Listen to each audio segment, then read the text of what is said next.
ব্রাহ্মণবাড়িয়ার নবীনগরে বাবাকে হত্যার দায়ে ছেলের যাবজ্জীবন কারাদণ্ড হয়েছে। পাশাপাশি ১ লাখ টাকা জরিমানা, অনাদায়ে আরও ১ বছরের বিনাশ্রম কারাদণ্ড প্রদান।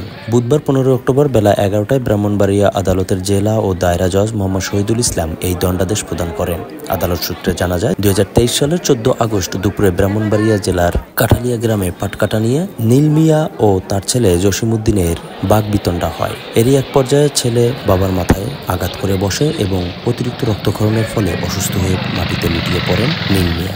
বাবা নিজে পাট ক্ষেত থেকে পরিশ্রম করে এসছেন, ছেলেকে বলেছিলেন যে তুমি পাট খেতে যাও, যে একটু কাজ করো। শুধু এই কথা বলার প্রেক্ষিতেই সাথে সাথে একটি মোটা চেহাইট দিয়ে মাথায় আঘাত করে। পরবর্তীতে তাকে উদ্ধার করে হাসপাতালে নিয়ে যাওয়া হলে চিকিৎসক মৃত্যু ঘোষণা করে। এই ঘটনায় জসিমউদ্দিনের মা ও নীল মিয়ার স্ত্রী মমতাজ বেগম বাদী হয়ে নবীনগর থানায় একটি হত্যা মামলা দায়ের করে।